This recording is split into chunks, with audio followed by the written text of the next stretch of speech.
When I walk into a room, other women either leave or gather into small groups. That's the kind of woman I am. So imagine my surprise when that stopped happening when I moved to the West Coast. I was used to the seas parting for me, but I guess La La Land hadn't been warned about me. About a month ago, my record company gave a listening party at one of Hollywood's newest eateries, Rain, for my soon-to-be-released CD, I'm Not in Love. The party was swimming with members of Hollywood's black elite and their flunkies and was a West Coast version of a ghetto fabulous plush bash. It was a great event. But if I had to rank them, it was the second best party where I was the guest of honor. The best party I ever attended was the day before I was supposed to get married. We had a spectacular party at Laura Bell in New York City, and as delicious as that party was, my wedding day was an equal disaster. My groom-to-be dropped a full-tilt nuclear assault bomb on me. He decided the morning of our wedding that he would rather spend the rest of his life flip-flopping between the beds of both men and women instead of sleeping with just me. But when I really think about it, Basil and I had more problems than a college entrance exam. He had a difficult childhood. I had a miserable one. He lied about his past. I embellished mine. He wanted children, while the only thing I desired with the letter C was a career.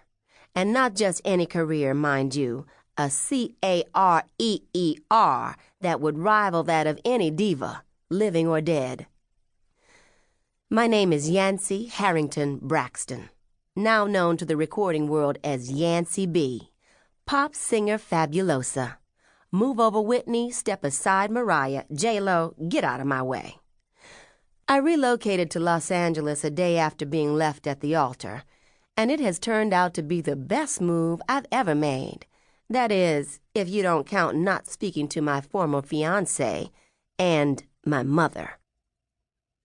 I arrived in La La Land with no agent or manager, no permanent residence, and very little money. Thank God the real estate market in New York was so hot. I was able to get a much-needed equity loan against my East Side townhouse. The L.A. weather was so inviting when I arrived that it was hard to close myself off from the world as I had intended. I went to Malibu, did lots of window shopping, and started reading the trades looking for work. The only contact I had with New York was a call every other day from my good friend Windsor, who was staying in my house until the right offer to sell came along. One night I found myself having dinner alone at the hotel's Polo Lounge restaurant. After finishing a chicken Caesar salad, I went into the bar, had a drink, and soon found myself singing and confiding in the piano player. Turns out, Bobby Day was not only a talented piano player, but a wonderful songwriter as well.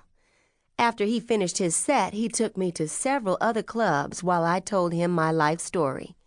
When he dropped me off, he looked at me and said, "I'm going to write some songs for that voice." I thought it was the liquor talking. So I was shocked when he showed up a week later at my suite with 5 songs written just for me. 3 weeks later, we were in a West Hollywood studio recording a demo. 1 month later, not only did I have a record deal with Motown Records, but an agent and manager as well. Who said dreams can't come true in Hollywood anymore? Right now, I'm living right in the middle of Beverly Hills in a lovely 2-bedroom guest house behind the mansion of my manager, Malik Jackson. Malik, a.k.a. Roosevelt, stopped counting birthdays some 15 years ago, but looks to be in his early 50s. I get to live rent-free. I just have to perform a few duties for Malik every once in a while. Trust me when I say I'm not talking about cooking and cleaning. To keep listening to this audiobook, I've left you a link in the description so you can do it, at no cost thanks to Audible's 30-day free trial.